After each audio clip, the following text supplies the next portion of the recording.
Haleluya, izina rya Yesu Kristo nirishimwe cyane. Nitwa Nowa Niyitanga, nishimiye kuba tugiye kuganira ku ijambo ry'Imana. Mbere yuko twigana ijambo ry'Imana, reka tubanze dusenge.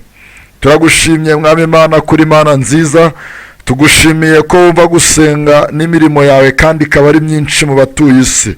Bana natwe muri kino gihe tugiye gusenga kandi tugiye kwakira ubuhanuzi buva mu kanwa kawe, aribwo wahanurishije mu kwandika Bibiliya ijambo ryawe ryiza. Tugushimiye ko ugiye kubana natwe mu izina rya Yesu Kristo, amen. Reka dusome muri Matayo igice cya 11 umurongo wa 28. Haranditswe ngo, mwese abarushe n'abaremerewe nimuze munsange ndabaruhura, mwemere kuba abagaragu banjye munyigireho, kuko ndi umugwaneza kandi noroheje mu mitima, namwe muzabona uburuhukiro mu mitima yanyu, kuko kunkorera kutaruhije n'umutwaro wanjye utaremereye, mu izina rya Yesu Kristo, amen. Iryo ni ijambo ry'Imana. Yesu Kristo arabwira abantu ngo mwese abantu barushye. Ntabwo yahamagaye bamwe, mwese abantu barushye. Ariko uyu mugabo ni igitangaza. Ubundi abandi iyo bajya guhamagara abantu, bahamagara abantu bamerewe neza, bahamagara abantu bafite aho bageze, bahamagara abantu bakomeye kugira ngo nabo babonemo inyungu. Ariko hano Yesu Kristo aravuga ngo yemwe abantu barushye n'abantu baremerewe. Nuvuga ngo abantu bafite ibibazo, abantu baremerewe, nimuze ndabaruhura. We aremera yuko arabasha kuruhura abantu. Oh haleluya, uyu ni Yesu Kristo. Mu by'ukuri muri nosi harimo umwijima mwinshi utuma tutareba niyo tujya. Harimo ibintu bigoranye cyane bitubabaza imitima, bituma twiheba, bigoranye byinshi mu buryo bwinshi butandukanye. Hari ibituremereye by'ibyaha, icyo ni icya mbere. Hari ibituremereye by'ubuzima tubayemo bugoranye, ingorane zo muri buno buzima.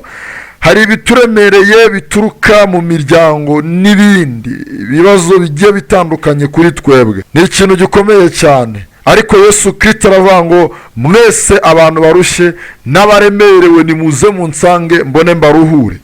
Ibaze nawe, isi hari igihe yigiriza nkana ku muntu, igakabya, ikarengerera, igakabya bikomeye. Kurwaza umuntu imyaka 7, ubwo urwajije nk'umuntu wawe, wenda ni nk'umugabo wawe cyangwa umudamu wawe. Nyuma y'iyo myaka ibintu byaragushizeho, uri mu nguzanyo n'ibindi, na n'ubundi agapfa. Kwirukanwa ku kazi, guhomba n'ibindi byose, ukajya kuguza muri banke, ukaka inguzanyo mu buryo bugoye cyane. Nabwo wamara kuyibona ugafungura ibyo ukora, ugakodesha hagati y'amazu 3 mu bantu, inzu yawe yo mu hagati hakaza inkongi y'umuriro, ikaba yo yonyine itwika. Kubyara umwana umwe wenyine ugira w'ikinege, ariwe wabyaye nta wundi ugira, ariko bikarangira kunaniye, abaye ikirumbo, ari umuntu mubi kandi udashobotse. Ibyo byose binaniza imitima y'abantu. Ibyaha byinshi, kubaho uri umunyabyaha, uvugirizwa induru, uri umunyangeso mbi ku buryo nawe ubwawe witinya, nabyo biraremera. Kuki n'abakora imyuga mibi cyangwa se ingeso mbi bazikora ku manywa? Kuki bitwikira ijoro? Nuko bararemerewe, bakeneye kwisunga umwijima. Ni ibintu byinshi biremerera abantu, yaba ibyo byaha, yaba ubuzima abantu tubayemo.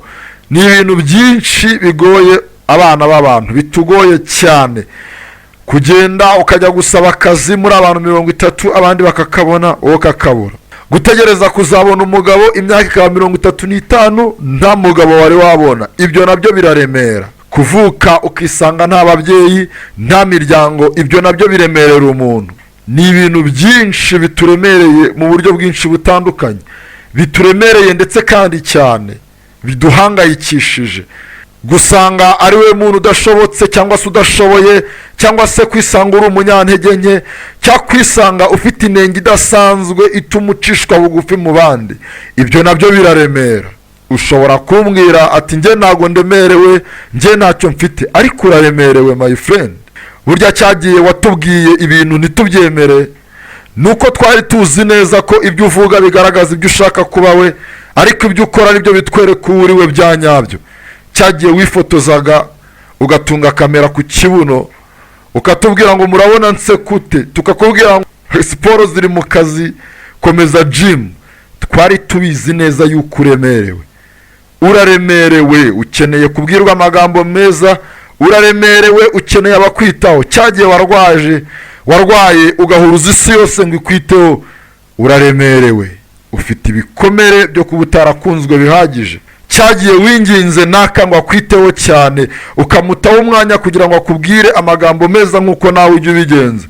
Ni ukuri nuko wari uremerewe, wari uri mu bihe byo gushakisha amagambo meza, kuko ntayo wigeze ubona. Wari uremerewe kuko utamenya agaciro k'urukundo, wagiye kurusabiriza, uraremerewe kuko wahuye n'ibyago byinshi, warihebye, uraremerewe. Mu isi dufite byinshi bituremereye, ntavuga ngo nzanarangize. Cyagiye wagendaga mu nzira ukeneye ko baguha compliment z'uko wambaye neza, nyamaze wari uremerewe. Depression, agahinda gakabije, kwiyahura, kwiheba, kwitakariza icyizere no gutakaza concentration. Ni ukuri twese biratwuzuye abana b'abantu, dufite kuremererwa kudasanzwe, dufite intege nke zitigeze zibaho, turi abanyantege nke ku rwego rutabaho, turaremerewe mu buryo budasanzwe. Ariko Yesu Kristo aravuga ngo yemwe twebwe twese turushe turemerewe, nitugende tumusange ari uturuhure.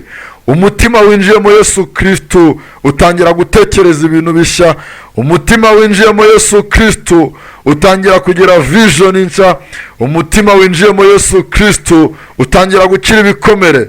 Abantu benshi baguhemukiye utababariye, ahahise hakubabaje utarekuye, ibintu byose byakubangamiye utigeze usiga, byose birakuremereye. Umeze nk'uwikoreye imitwaro itabarika ku bitugu, kubera yuko uremerewe na byinshi bitagira ingano, uremerewe na byinshi bitandukanye, uremerewe n'amagambo mabi wabwiwe, uremerewe na compliments mbi wabwiwe, uremerewe n'abantu bakugiriye amashyari, uremerewe n'abaguhemukiye, uremerewe n'inzika z'ahahise. Turaremerewe cyane, ariko nta yindi nzira n'imwe ishoboka twahawe yo kugira ngo turuhuke uretse rya zina ry'Imana yacu, uretse rya zina rya Yesu Kristo, uretse rya zina ry'Imana ihambaye, uretse izina rya Yesu Kristo wenyine. Niryo ryonyine abantu bose bo mu isi bahawe kugira ngo barikirizwemo. Nubwo turemerewe, nubwo twikoreye byinshi ku mitwe, nubwo byinshi bitubangamiye, nubwo intege zacu ari nkeya, nubwo tutishimye habe namba, ariko nta rindi zina twahawe ngo dukirizwemo uretse izina rya Yesu Kristo. Turaremerewe cyane, dufite intege nke nyinshi cyane, ariko Yesu Kristo aravuga ngo yemwe abantu barushe namwe muremerewe, nimuze munsange nze mbaruhure, ngo kuko inzira yanjye ntabwo iruhije, ngo kandi ndi umugwaneza, ndoroshye mu mutima. Yesu aroroshye cyane byo kukubabarira, ngo naho ibyaha byawe byaba tukutuku ukansanga, Yesu Kristo aravuga ngo azabyeza bihinduke umweru dede, bihinduke nk'ubwoya bw'intama, kuko wamusanze. Ariko nuhera iyo wagiye, azagukura hehe handi? Mika 7:7 aravuze ngo wa mwanzi wanjye we winyishima hejuru, ningwa nzongera mbyuke, nzihanganira igihano Uwiteka Imana yanjye izamburanira insindire, imvane mu mwijima ingeze mu mucyo w'agatangaza. Nibyo byiringiro ugomba kugira, ntabwo ugomba kurambarara, kuko haranditswe ngo abarushe n'abaremerewe nidusange Yesu Kristo aturuhure.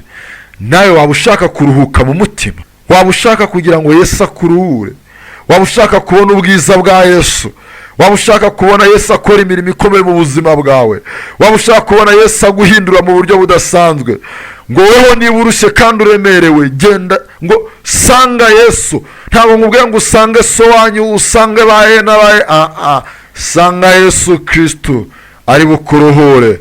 Ndagushimiye cyane mwene data, icyama ugakingura Yesu Kristo akazi wawe mugasangira, kuko araza yizaniye ibiryo bye, kandi mugasangira ukareba uburyo aguhindura, ukareba ibyo akora mu buzima bwawe, ukareba uburyo akwambika imbaraga zidasanzwe. Izina rya Yesu nirihabwa icyubahiro, izina ry'Imana yacu nirihabwa icyubahiro, kandi nirihimbazwe cyane mu isi no mu ijuru. Ndagushimiye cyane wowe wumvise kino kiganiro. Reka dusenge dusoza. Uwiteka turagushimiye ko abanye natwe, guhera ubwo twatangiraga iki kiganiro kugeza ubu ngubu, ndabizi yuko harimo imbaraga zikiza, turabizi neza yuko harimo imbaraga zihindura. Uwiteka urumva kino kiganiro wese umuhindure kuko uri Imana. Tubyambaje tubisabye mu izina ry'umwami wacu, mu izina ry'umwana wawe, mu izina rya data wa twese, mu izina rya Yesu Kristo, amen.